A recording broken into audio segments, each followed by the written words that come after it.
직전입니다. 이제 앞에는 요단강이 놓여 있고요. 그리고 요단강을 건너면 이제 가나안 약속의 땅이 그들의 눈앞에 보이게 된 것이죠. 그 가나안의 땅을 들어가기 전에 그들이 마지막 사건을 경험하게 됩니다. 그런데 이 마지막 사건은 놀랍게도 우상 숭배였습니다. 마지막 하나님께서 이스라엘을 가나안에 넣으실 때 그들에게 마지막 시험을 하십니다. 그 시험이 또한 우상 숭배의 시험이었다라는 것을 우리 잊지 말아야 합니다. 하나님께서 그들을 출애굽시키셨을 때 어린 양의 피를 문설주에 바르고 그들이 그 죽음의 애굽에서부터 그들이 탈출하여 홍해를 건너고 그리고 광야에 나왔을 때 그들이 맞았던 첫 시험이 무엇입니까? 그것이 출애굽기 32장에 등장하고 있는 우리가 잘 아는 바로 금송아지 사건입니다. 그 금송아지 사건과 오늘 우리가 살펴보는 이 민수기 25장에 바알볼에게 부속되어서 바알볼에게 속하여서 범죄한 이 사건과 너무나 동일하고 닮아 있습니다. 여러 가지 점에서 그렇습니다.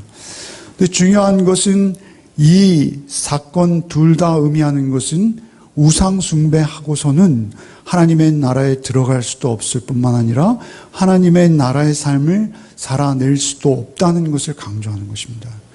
우리의 인생, 우리가 우리의 신앙생활을 하는 데 있어서 가장 무섭고 두렵고 또 경계해야 될 것, 그것은 오직 하나입니다.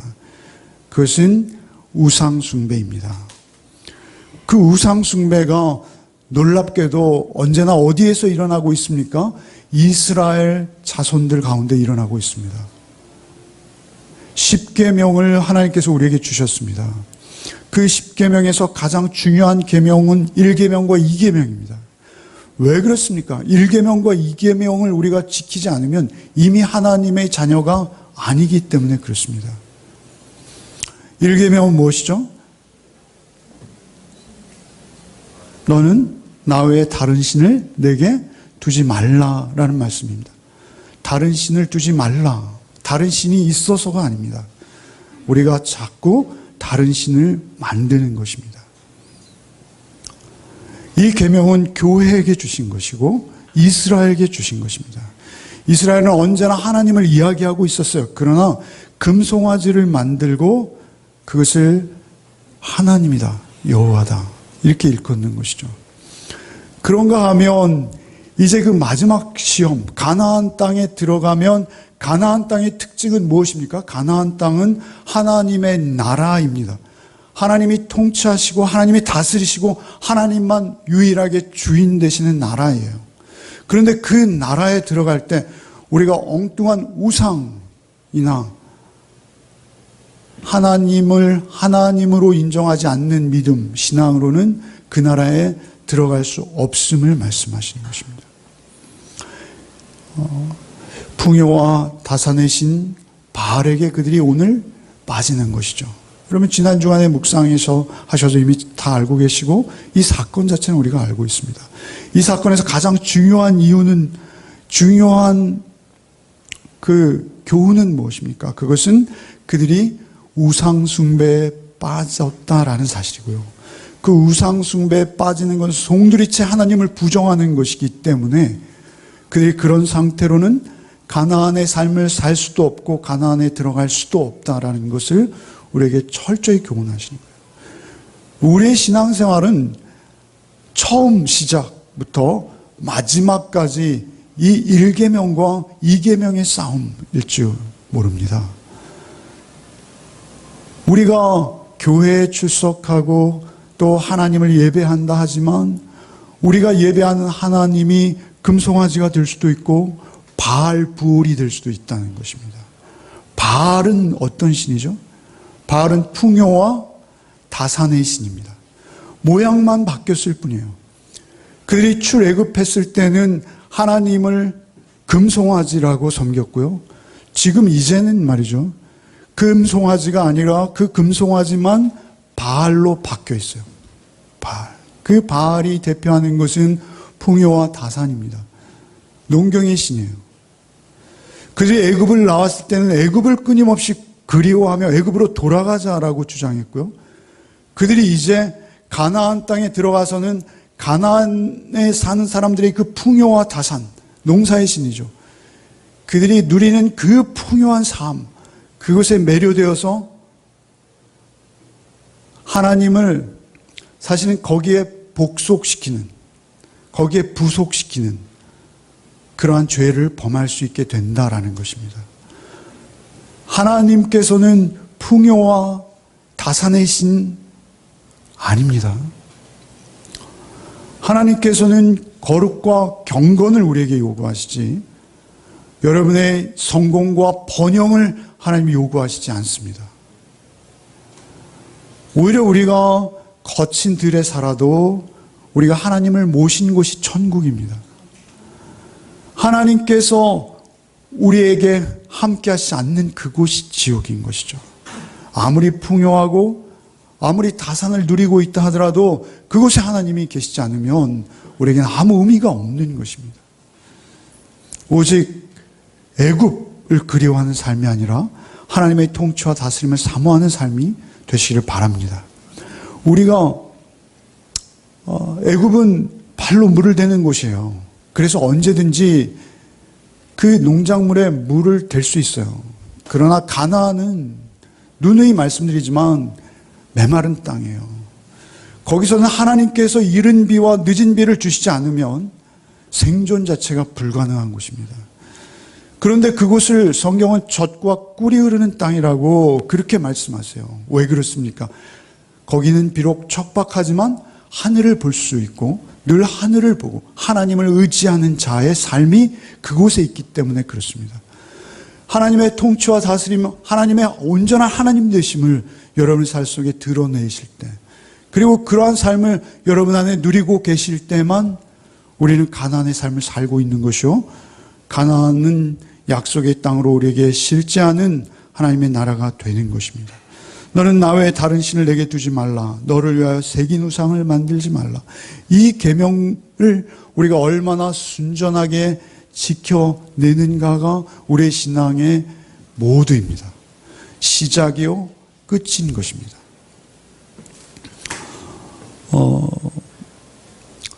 이 사건은 22장, 23장, 24장에 이어지는 사건이에요.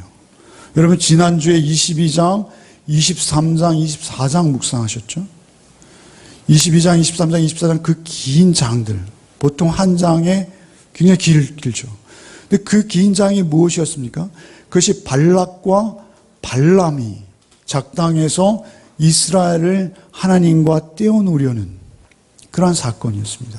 그들을 저주하려는 것이죠. 그러나 하나님께서는 그 이방의 점술가, 예언자인 발람의 입을 통해서도 이스라엘을 축복하십니다.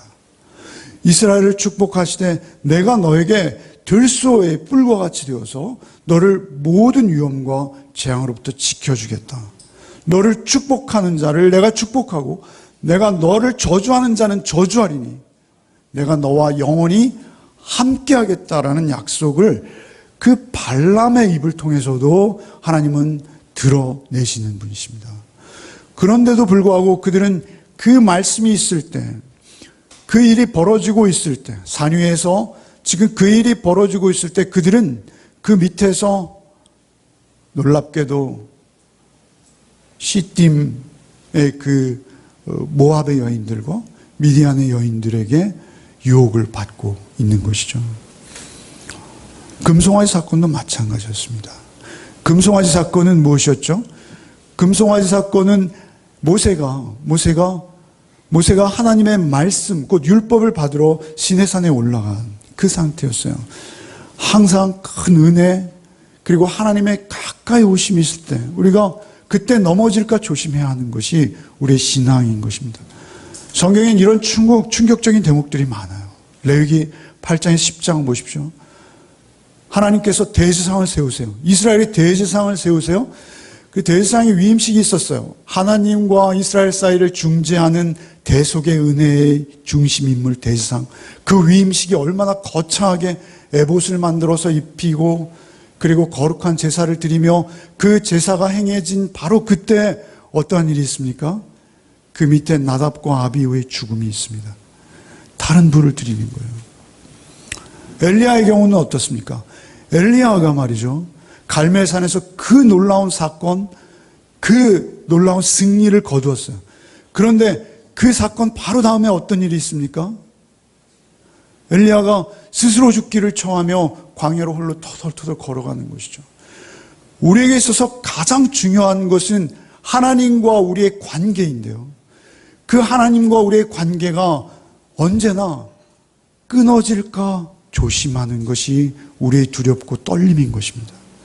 그러니까 우리의 가나안의 삶을 살아낸다는 것은 무엇이냐면 그 살아계신 주의 음성, 하나님의 말씀, 하나님의 인격, 하나님의 성품, 하나님의 형상이 우리에게 항상 묵상되어지고, 그래서 하나님의 그 선하심을 쫓아 그 선하신 하나님을 우리 안에 내가 현재적으로 모시고 있고 그분과 나의 관계가 지금 이어지고 있는가가 우리의 신앙에 있어서 가장 중요한 1번지라는 것입니다. 그것 외에 우리에게 다른 것이 없다라는 것입니다. 하나님과의 관계를 유지하는 데 있어서 진정 위험한 것은 외부에 있는 것이 아니에요. 발람과 발락도 하나님과 우리의 관계를 끊을 수 없는 거예요. 세상의 왕, 세상의 용하다는 점술가도 하나님과 우리의 관계를 끊을 수 없어요. 그러나 놀라운 것은 우리 스스로 바알과 간음하는 일이 있을 수 있다는 것을 우리에게 경고하시는 것입니다. 그러니까 우리의 신앙의 순전함, 그것을 잃지 않도록 우리가 늘 깨어 경성하고 주목해야 될 것은 무엇입니까?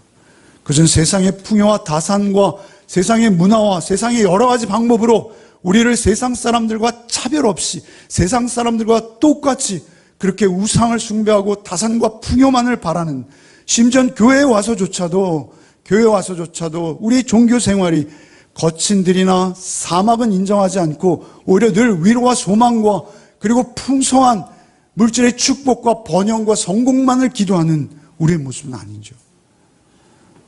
우리가 그것과 풍요와 다산과 하나님을 바꿔버리거나 아니면 하나님을 풍요와 다산의 우상으로 대체시켜버리는 그런 우리의 삶의 신앙을 하나님께서는 음행이라 하시는 것입니다. 음행. 그 음행이 우리에게 들어오는 것이죠. 1절 한번 읽어보시죠. 읽겠습니다.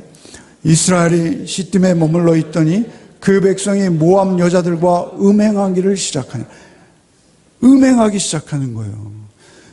음행이요, 그 음란함이요, 사실은 우리가 하나님을 멀어지게 하는 첫걸음이 됩니다. 음행은 꼭 어떤 결혼 생활의 부정함을 말합니다. 그 부정함을 말하지만 또 그것과 동시에 세상의 모든 그 풍요와 그 화려함이 그들이 가나안에 들어갔을 때, 광야에서 그들이 나그네와 같은 삶을 살던 그들이 광야에서 가나안에 들어갔을 때 그들의 풍요를 보았어요. 눈이 휘둥그레지고요. 너무 부러웠죠. 그래서 사실은 그들이 섬기는 바알을 그들이 섬기는 하나님과 섞어버리는 거예요. 혼합신앙입니다. 혼합종교죠.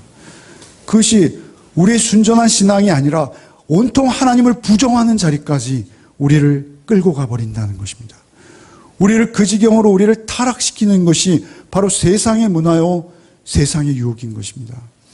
그 세상의 문화와 유혹을 음행이라 이렇게 말씀하시는 거예요. 그래서 이 음행은 누구와 연결되어 있습니까? 결국은 발람과 연결되어 있어요. 그래서 이 모든 발단이 누구로부터 시작되었다는 것이죠? 우리가 이 민수기 31장 16절에 보면, 보라, 이들이 발람의 꾀를 쫓아 이스라엘 자손으로 부올의 사건에 여호와 앞에 범죄케 하여 여호와의 회중에 연병이 일어나게 하였느니라, 이렇게 말씀하세요. 31장 훨씬 뒤로 와서요. 모세가 이렇게 말하는 것이죠. 그 모든 원흉이 발람으로부터 시작되었다라고 말씀하시는 거예요. 그러니까 이 음행은 말이죠, 우리에게 그렇게 무서운 것입니다. 고린도전서 10장 8절에 보시면요, 이 수천 년 전에 있었던 사건이요, 예수님이 다녀가신 이후 초대교회가 불릴듯 일어나는데 그 교회 안에도 들어오는 거예요. 그래서 바울 사도께서 고린도전서 10장 8절 말씀에 이렇게 말씀하십니다. 저희 중에 어떤 이들이 간음하다가 하루에 2만 3천 명이 죽었나니 우리는 저희와 같이 간음하지 말자. 이렇게 고린도 성도들에게 이 발람의 사건을 가지고 바울 사도께서 교훈하시는 거예요. 우리의 순전함을, 우리의 마음을 세상에 내어주고 빼앗기는 그 음행을 경계하시는 것이죠. 그런가 하면 그 2000년 전의 교회, 또 그 2000년보다 더 오래된 교회도 마찬가지였지만 오늘 우리 현대교회도 동일한 것입니다. 계시록 말씀에 그래서 우리 현대교회를 향해서 요한사도를 통해서 이런 말씀을 주시는 거예요. 계시록 2장 14절에 그러나 내게 두어 가지 책망할 것이 있나니 거기 내게 발람의 교훈을 지키는 자들이 있도다. 발람이 발락을 가리켜 이스라엘 앞에 올무를 놓아 우상의 제물을 먹게 하였고 또 행음하게 하였느니라. 거기 발람의 교훈을 지키는 자들이 있도다. 그 7교회 안에 발람의 교훈을 지키는 자들이 있다는 것입니다. 아니, 그들의 수가 오히려 순전한 신앙인의 수보다 더 많아질 수도 있다는 것입니다. 우리에게 있어서 우리의 영적 순결을 지켜내는 것, 그것이 우리의 생명입니다. 그것을 우리가 지켜내기 위해서 오늘 이 사건을 더 면밀히 살펴볼 필요가 있는 것이죠.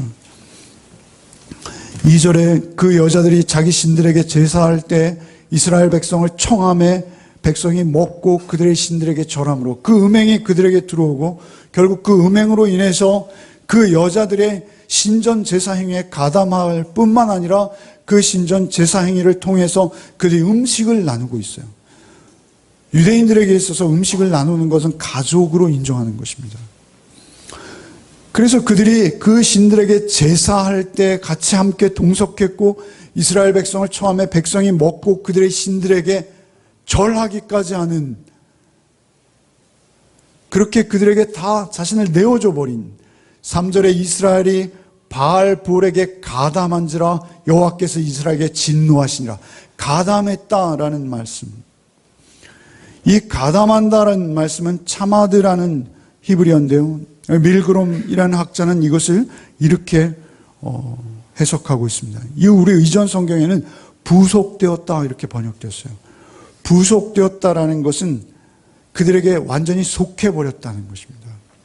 그래서 밀그롬이라는 학자의 말에 의하면 종교적인 혼합과 성적인 음행 그리고 제의적인 음식을 함께 먹는 것은 하나님을 떠난 저들이 섬기는 우상과 굳게 연합되었음을 상징하는 것이다. 이렇게 가담이라는 단어를 해석하고 있어요. 그러니까 이제는 하나님을 떠난 정도가 아니라 그 우상과 굳게 연합되어서 이제 뗄래야 뗄 수 없는 우상과의 연합 속에 들어간 것입니다.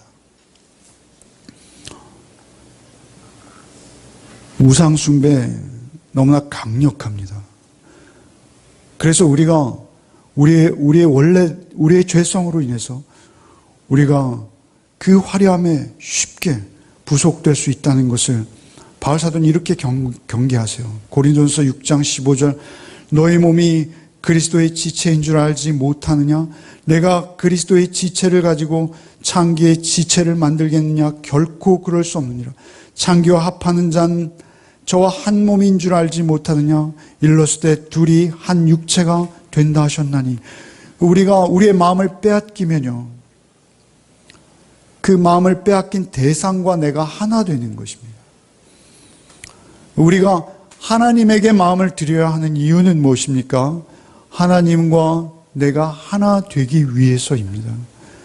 하나님에게서 마음이 떠나 그 다른 무엇이 되었던 그것으로 우리의 마음의 중심과 무게가 옮겨지면 그것은 우상이요, 그것은 우리가 죽음을 스스로 자처하고 있는 것이 되고 마는 것입니다. 결과인 것입니다. 그렇게 중요한 것이죠. 4절에 그래서 하나님께서 이렇게 명령하십니다. 백성의 수령들을 잡아 태양을 향하여 목매어 달라.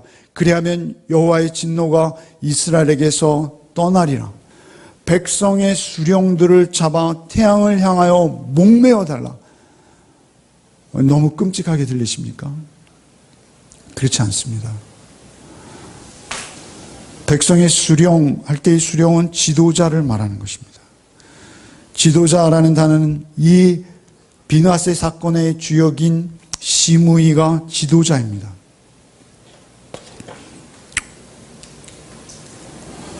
15절에 죽임을 당한 미디안 여인의 이름은 고수비, 14절에 죽임을 당한 이스라엘 남자 곧 미디안 여인과 함께 죽임을 당한 자의 이름은 시므리니 살루의 아들이요 시므온인의 조상의 가문 중 한 지도자이며, 주석가들은 여러분이 드린 주석에도 이 지도자라는 것을 거의 족장에 가름하는 그러한 지위로 보고 있습니다. 그토록 지도자들의 책임은 중요한 것이요, 놀랍게도 이스라엘의 역사를 통해서 보면 이 모든 간음과 잘못됨의 현상 가운데는 꼭 지도자들의 타락이 먼저 일어나고 있다는 것을 우리는 놀랍게 발견합니다. 지도자들은 그만큼 더 두려운 거예요. 그만큼 더 책임을 져야 되는 것입니다. 그래서 지도자가 많이 되지 말라는 거예요. 에스라서 9장 2절 말씀에 예루살렘이 멸망당할 때 그 지도자들의 모습을 이렇게 그리고 있어요. 그들의 딸을 취하여 아내와 며느리를 삼아 거룩한 자손으로 이방 족속과 서로 섞이게 하는데 방백들과 두목들이 이 죄에 더욱 으뜸이 되었다 하는지라, 에스라가 이렇게 지도자들의 죄를 고발하고 있어요. 예레미야나 이스라엘의 모든 선지자들의 말씀 안에는 지도자들의 죄를 책망하는 내용이 거의 반을 넘습니다. 왜 그렇습니까? 지도자들이 그들에게 끼치는 영향이 이렇게 큰 것입니다. 근데 오늘날 우리 지도자는 누구입니까? 목사이죠. 맞습니다. 교회의 직분자이죠. 맞습니다. 또한 중요한 것은 여러분 모두가 사실은 지도자입니다. 우리가 다 왕 같은 제사장이라 그 말씀이 우리에게 있습니다. 그래서 이스라엘 바알볼에게 가담한 자라 여호와께서 모세에게 이르되 백성의 수령들을 잡아 태양을 향하여 여호와 앞에 목을 메어 달라. 그리하면 여호와의 진노가 이스라엘에 떠나리라. 그렇게 순종하나요? 안 합니다. 안 합니다. 뿐만 아니라 5절에 보시면 4절에 이어지는 바로 5절에 모세가 이스라엘 재판관들에게 이르되 너희는 각각 바알볼에게 가담한 사람들을 죽이라. 오히려 그 재판관들은 지도자와 동격입니다. 재판관들은 사사를 말하는데요, 그것은 지도자의 위치인 것이죠. 재판은 누가 했습니까? 지도자가 합니다. 지금처럼 사법부와 행정부가 분리되어 있는 시대가 아니에요. 그래서 지도자와 재판관은 동격이에요. 그런데 지도자들을 태양을 향하여 여호와 앞에 목을 매달라 하는데 모세는 이스라엘 재판관들에게 이르되 너희는 각각 바알볼에게 가담 부속된 사람들을 죽이라 명령합니다. 이 명령은 지켜지나요? 안 지켜지나요? 안 지켜집니다. 죽이지 않습니다. 재판관들이 자기가 바알볼에 가담했는데 어떻게 누구를 죽입니까? 그래서 연병은 계속됩니다. 연병은 계속되고 회막에 그 이스라엘은 울고만 있습니다. 그때 바로 비느하스의 사건이 일어나는 것이죠. 그리고 그 비느하스가 하나님의 질투심으로 의로운 분노를 일으키자 하나님께서 그때 그 시므리와 고스비가 죽은 그때 배를 꿰뚫어 두 사람을 죽이니 연병이 그때야 그치는 것을 볼 수가 있습니다. 개혁이 그만큼 어렵습니다. 우리 스스로 지도자를 죽이는 일, 그리고 또한 그 지도자들도 누군가를 징계하는 일, 그 일은 어렵습니다. 모세가 이 일을 행하지 못해요. 모세도 이 일을 행하지 못해요.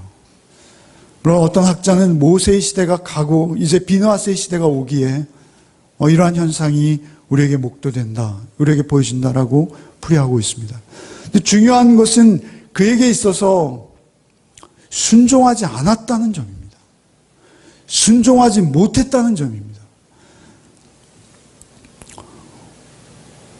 6절에 이스라엘 자손이 온 회중이 회막문에 서서 울 때 이스라엘 자손 한 사람이 모세와 온 회중의 눈앞에서 미디안의 한 여인을 데리고 그의 형제에게로 온지라. 형제에게로 왔다 라는 말씀 무엇이죠? 이스라엘 공동체 안에서 그 죄악이 너무나 당연하게 다 공인된 상태에서 너무나 뻔뻔스럽게 행해지고 있었으나 아무도 그것을 만류할 수도 그것을 제지할 수도 없는 악한 상황이 그들 앞에 펼쳐지고 있다는 것입니다. 그저 울고만 있는 것입니다. 형제들에게 온지라 제사장 아론의 손자 엘라살의 아들 비느하스가 보고 회중 가운데서 일어나 손에 창을 들고 이스라엘 남자를 따라 그의 막사에 들어가 이스라엘 남자와 그의 여인의 배를 꿰뚫어 두 사람을 죽이니 연병이 이스라엘 자손에게 그쳤더라. 이 연병이 그친 이유는 하나님께서 밝히 말씀하십니다. 그 연병으로 죽은 자가 24,000명이었더라. 10절에 여호와께서 모세에게 말씀하여 이르시되 11절, 12절, 13절까지 한번 같이 읽겠습니다. 11절부터 읽겠습니다. 제사장 아론의 손자 엘라살의 아들 비느하스가 내 질투심으로 질투하여 이스라엘 자손 중에서 내 노를 돌이켜서 내 질투심으로 그들을 소멸하지 않게 하였도다. 그러므로 말하라. 내가 그에게 내 평화의 언약을 주리니 그와 그의 후손에게 영원한 제사장 직분의 언약이라. 그가 그의 하나님을 위하여 질투하여 이스라엘 자손을 속죄하게 하였음이니라. 비느하스가 이룬 놀라운 일은 무엇이냐면요, 놀라운 일은 그들을 소멸하지 않게 하신 것입니다. 소멸하지 않게 하셨을 뿐만 아니라 그 소멸하지 않게 되어진 이유는 뭐예요? 이스라엘 자손을 속죄시켰다는 것입니다. 그래서 그에게 영원한 대제사장의 직분을 주고 평화의 언약을 그에게 하나님이 약속하시는 것이죠. 새롭게 하시는 것입니다. 근데 우리가 여기서 중요한 한 가지 오해를 막아야 합니다. 비느하스가 창으로 찔러 죽인 일, 창으로 찔러 죽인 일, 그 일 자체에 우리는 너무 주목해서는 안 됩니다. 실제로 언제나 죄는 우리에게 두려운 것이죠. 죄는 경계해야 합니다. 그 두려움들을 나무에 메어달아 죽이라라고 하신 하나님께서는 우리 인본주의적인 생각에 물들어 있는 우리에게 하나님 너무 잔인하신 거 아닌가라고 생각이 들지만 그렇지 않습니다. 하나님을 떠나서 바알에 부속된 그 상황은 우리에게 죽음 자체입니다. 하나님께서는 그 두려움들을 나무에 메어달아 죽이라라고 말씀하실 만한 자격이 있으세요. 왜 그러십니까? 하나님은 당신의 아들을 실제 그 나무에 달아 죽이시기까지 우리를 사랑하시기 때문에 그렇습니다.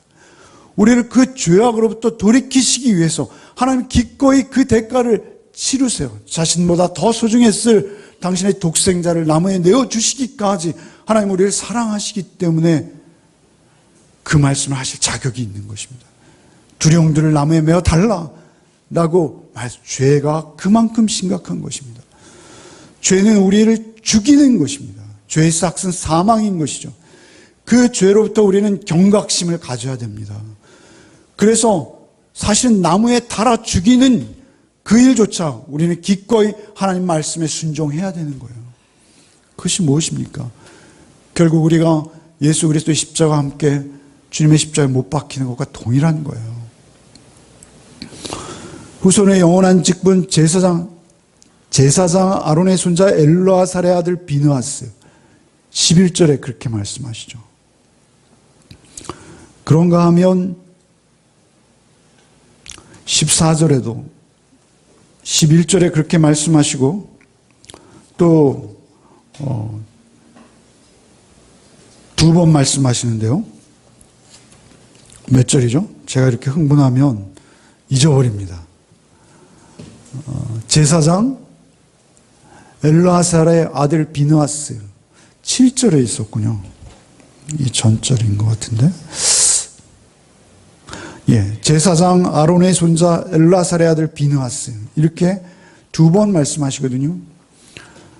원래 이 언약을 주실 때 너를 영원한 대제사장으로 삼겠다라는 언약은 비느하스 개인과 그 혈통을 향한 언약이 아닙니다. 비느하스는 이미 제사장입니다. 아론의 아들 엘르아살, 아론의 아들 나답과 아비후가 죽고 이제 그 삼남 엘르아살이 대제사장이 되었어요. 그리고 그 엘르아살의 아들이 누구입니까? 비느하스인 것입니다. 그렇다면 비느하스는 당연직으로 대제사장인 것입니다. 그런데 그에게 다시 대제사장직을 주겠다고 하나님이 선언하신 이 언약을 우리는 역시 신약의 성도로서 재해석해야 합니다. 그것은 어떤 의미일까요? 영원한 대제사장, 영원한 대제사장 누구이십니까? 예수 그리스도 한 분뿐이십니다. 영원한 비느하스의 후손이 지금 대제사장직을 수행하고 있습니까? 아닙니다. 유대인들의 제사는 1세기 당시에 이미 폐지되었습니다. 이것은 다윗 언약과 동일한 것입니다. 다윗에게 하나님께서 사무엘상 17장에 언약하시죠. 내 왕위를 영원히 너와 내 집에 주겠다라고 약속하십니다. 영원히 주셨습니까? 지금 이스라엘이 유다족 속에서만 총리를 뽑고 있습니까? 아닙니다.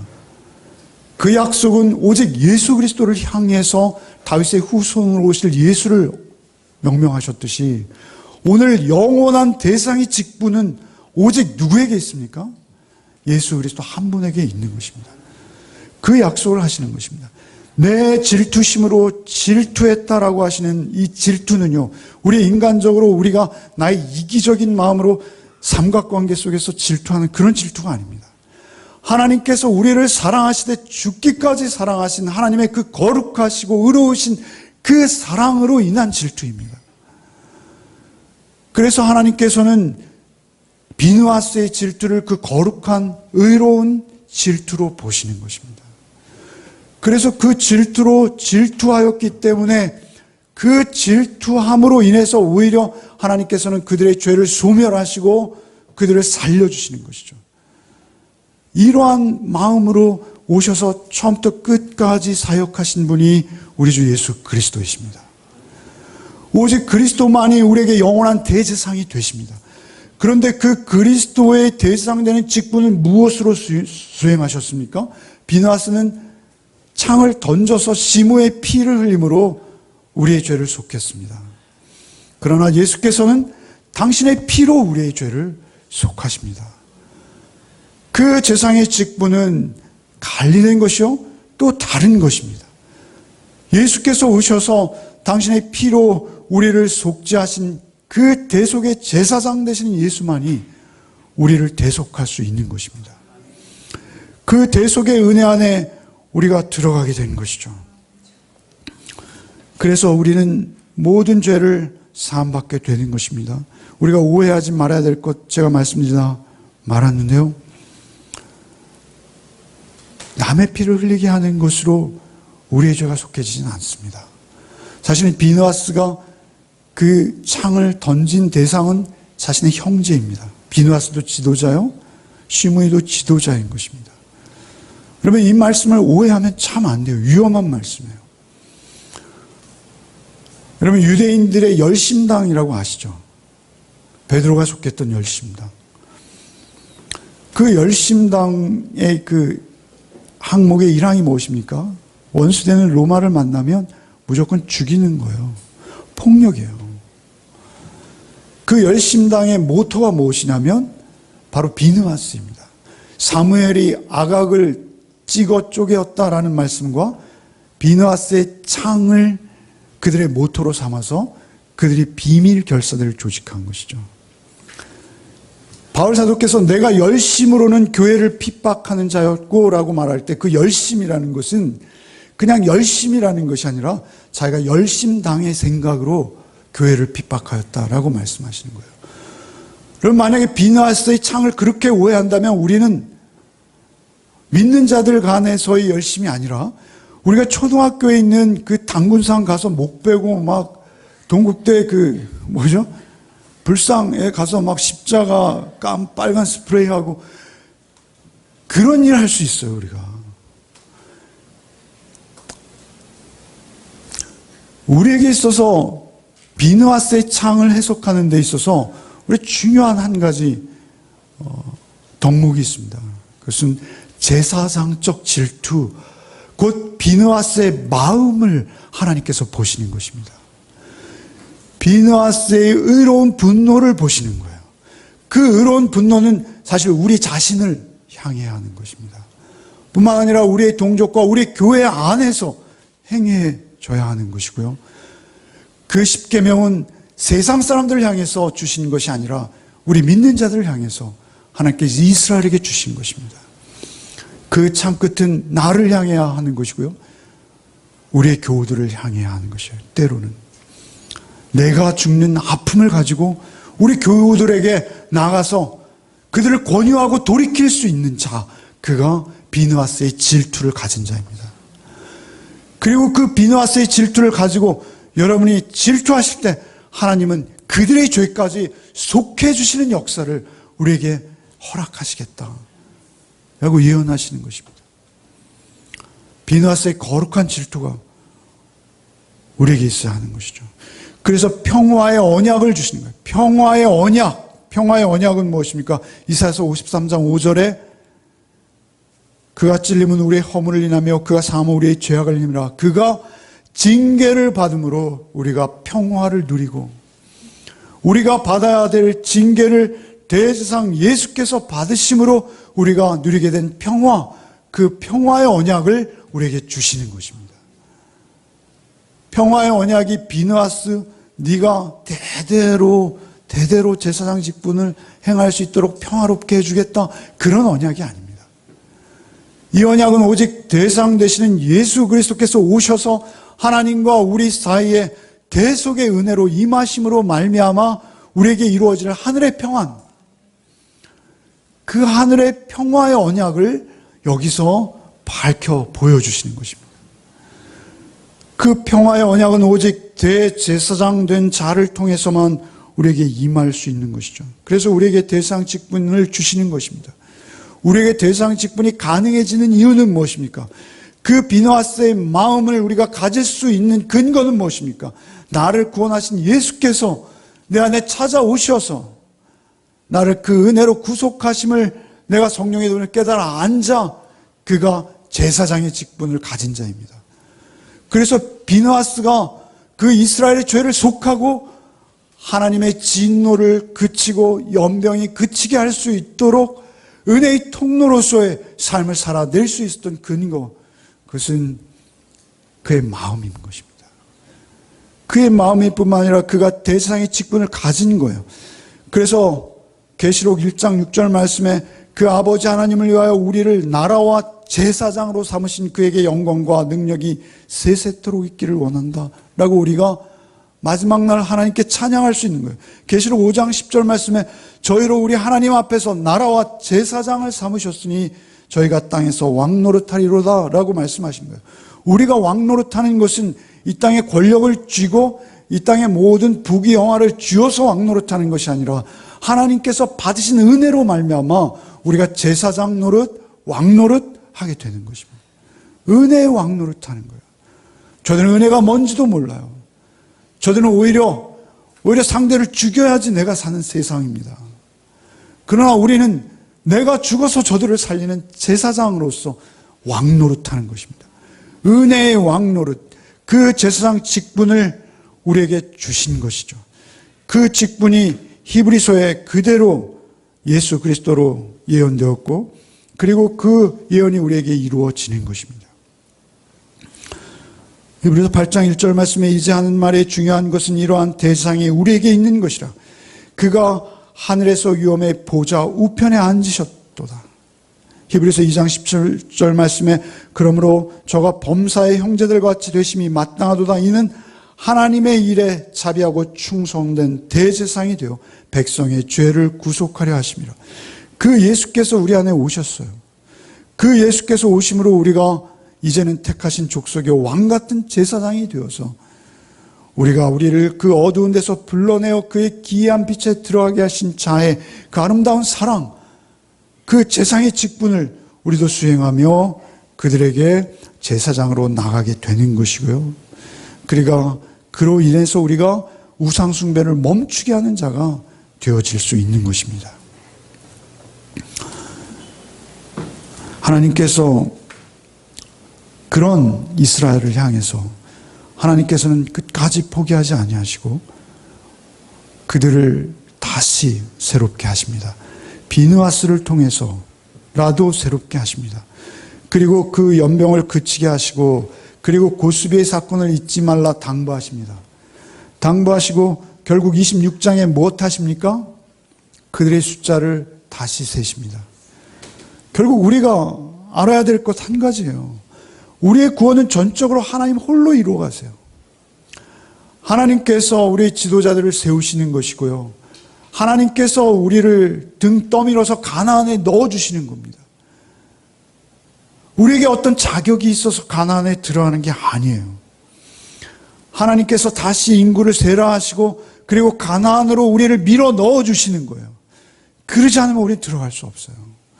하나님께서 크신 은혜로 우리에게 찾아오신 것을 아는 것, 그것이 신앙의 철이 된다라고 말씀할 수 있을 것 같아요.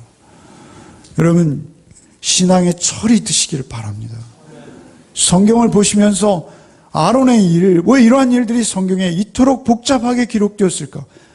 그 말씀을 묵상하면 묵상할수록 예수 그리스도로 인해서 그 말씀이 얼마나 진리인지 여러분에게 하루하루 새겨지시는 시간들이 되시길 바랍니다. 그래서 예수 그리스도로 인해서 우리를 결국 구원해 내시고야 마시는 하나님의 은혜, 우리를 그 광야 같은 세상 속에서 인도하셔서 가나안으로 그 숫자를 일일이 헤아리시고 그리고 가나안 땅으로 밀어 넣으시는 하나님의 은혜가 우리에게 깨달아지는 것이 우리의 신앙의 성숙입니다. 그리고 그것이 우리가 철났다라고 하는 거예요. 그러면 이런 비유가 가당한지 모르지만 제가 늘 말씀드리는 비유입니다. 부모님과 우리의 관계를 생각해 보면 이 이스라엘의 모습을 우리가 깨달아 알 수 있습니다. 우리가 부모님 아래서 한 가정을 이루지 않습니까? 우리가 어린 때는 부모님께서 너 이거 좀 이렇게 해. 그럼 내가 심부름값 받고 심부름하죠, 우리. 아닌가요?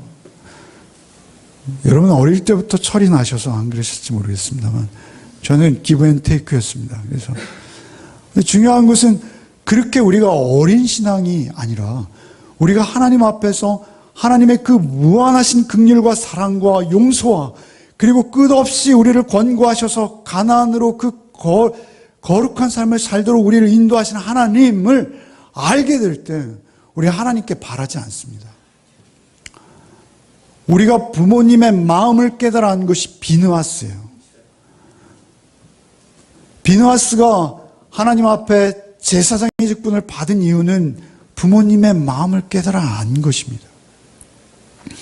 부모님은 부모님 자체로서 우리에게 존귀하십니다. 부모님은 우리를 사랑하세요. 그래서 뭘 주고 안 주고의 문제가 아니라 부모님이 계신 것, 그 그늘을 우린 지금 모르죠, 잘. 그러나 부모님은 이미 부모님의 것은 다 우리 거예요, 사실은. 이미 부모님은 가장 좋은 것으로 우리에게 주시기 원하세요. 그래서 신앙이 우리가 성숙해질수록 부모님과 우리의 관계에서 감사와 은혜를 우리가 기도하지 이것 주세요, 저것 주세요 하는 것은 우리가 이제 좀 안 하게 되는 것이죠. 오히려 하나님이 나와 함께 하셔서 이 강팍하고 메마르고 점점 어두워가는 세태 속에서 하나님의 경건과 거룩으로 나를 살게 하시고 나를 쳐서 하나님의 말씀에 복종하게 하는 삶으로 우리를 인도하시는 하나님의 은혜, 거기에 감사하는 것입니다. 그러면서 우리가 살아가는 것이지, 하나님 우리 너무 천국, 구원, 제가 구원받기 위해서 이것도 합니다. 천국 가기 위해서 이것도 합니다. 제가 복 주세요. 하나님, 그래서 제가 11조도 합니다. 제가 주일 성수도 합니다. 이런 종교 생활이 우리의 신앙을 얼마나 뒤집어 버리는지요. 그런 신앙 생활이 여러분에게 없습니까? 그런 심리가 없습니까? 하나님께서는 사실은 이 모든 교훈들을 통해서 그 금송아지의 교훈이나 바알볼의 교훈을 통해서 우리에게 원하시는 것, 우리의 순전함입니다. 우리의 음란에 물들지 않은 순수함, 바알볼 그 풍요와 다산의 신에게 우리의 마음을 빼앗기지 않은 하나님의 거룩하신 질투로 우리가 불타는 의로운 분노를 가지고 있는 상태, 하나님 그거 보기 원하시는 것입니다. 그걸 보기 원하시고 그것을 하나님이 보실 때 우리에게 은혜를 베푸셔서 우리로 인해서 누군가도 하나님의 그 은혜 가운데 나올 수 있도록 초청하시는 그 일에 우리를 써주시겠다라는 것이죠. 그 말씀이 여러분에게 위로가 되시기 바랍니다. 우상숭배, 이것은 교회 밖이 아닌 교회 안에 살고 있는 우리들을 향한 말씀이라는 것을 잊지 마십시오. 우상숭배에 빠지면 심판밖에는 없는 것입니다. 여러분 베드로전서 2장 9절 말씀 외우시죠? 다 외우시죠? 한번 외워보겠습니다. 목사는 못 외웁니다. 여러분은 외우실 줄 압니다. 오직 너희는 택하신 족속이요 왕같은 제사장들이니. 뭐요? 네, 거룩한 나라요 그의 소유된 백성이니 이는 너희를 뭐요? 이는 너희를 어두운 데서 불러내어 그의 기이한 빛에 들어가게 하신 자의 아름다운 덕을 선전케 하려 하심이라라는 이 어두운 데서 불러내어 그의 기이한 빛에 들어가게 하신 자의 아름다운 덕, 이것을 나타내는 자가 제사장인 거예요. 그러니까 이 시대의 제사장은 누구입니까? 나를 그 어두움의 죄악 가운데서 어린 양의 피로 구속하셔서 나를 이 광야 같은 세상 속에서도 초막이나 궁궐이나 그 어디나 내 주 하나님 모신 것이 아버지 나라입니다 라고 고백하며, 우리가 이 땅에서 물론 필요한 것도 간구하지만 우리의 필요 우선에 하나님의 나의 하나님 되심에 감사합니다. 나는 그 사실 하나만으로도 충분히 감사할 수 있고 기뻐할 수 있고 하나님을 찬양할 수 있는 삶으로 우리를 부르신 하나님을 향하는 삶, 그 삶이 여러분의 감사가 되시길 바랍니다. 우리가 참 덥고 지루하고 이런 이 짜증나는 여름 아닙니까? 아닙니까? 감사합니다. 저만 그런 것 같습니다. 그런 여름 속에서도 여러분 하나님 한 분만으로 감사합니다. 기쁩니다. 여기가 주의 나라입니다. 그럴 때 여러분이 하나님의 인격과 성품으로 세상과 구별되어진 삶을 살 수 있어요. 그때 하나님의 심판을 의식하고 영원한 하나님의 나라로 나를 밀어 넣으시는 하나님의 손길을 의식할 때만 우리는 말씀 앞에 나를 쳐서 복종시키며 하나님 앞에 두렵고 떨림으로 여러분의 구원을 이루어가는 하루하루의 삶을 살 수 있다는 사실입니다. 그것을 통해서 세상 사람들은 하나님을 찾을 것입니다. 그리고 세상 사람들은 하나님께 돌아오는 역사가 여러분을 통해서 있게 하실 줄 믿습니다. 이 더운 여름에 오직 비느하스의 그 질투심, 그 의로운 분노가 여러분 안에도 있기를 바랍니다. 그래서 우리의 삶 속에서 늘 하나님만 나의 주인이십니다. 하나님 말씀에 오직 나를 진리의 말씀에 복종시키겠습니다. 라는 고백이 끊임없이 이어지는 성경 묵상 되시기를 바랍니다. 주님 감사합니다. 오늘도 주의 말씀으로 우리를 깨우시니 감사합니다. 우리가 우상을 숭배하며 바알볼에게 부속되어 가담한 적이 없는지요. 하나님 우리를 불쌍히 여겨 주시옵시고 오직 우리의 마음 전부가 비느하스의 마음을 닮아 오직 나를 구원하신 하나님을 향한 충정과 감사와 기쁨으로 넘치는 하루하루의 삶이 되게 하여 주옵소서. 그래서 그 의로운 분노가 우리를 세상으로부터 구별하고 그 의로운 분노가 하나님의 인격과 성품을 닮은 하나님 쫓는 삶을 살아내게 하는 복이 우리에게 있게 하여 주옵소서. 우리의 모든 인격과 행동과 삶의 양식이 오직 하나님 앞에 있기를 원하오니 주 우리가 어떠한 우상 숭배에도 감염되지 않도록 이 여름 우리를 보호하시고 우리를 지키시고 성령의 충만한 은혜로 우리와 함께하여 주옵소서. 예수 그리스도의 이름으로 기도하옵나이다. 아멘.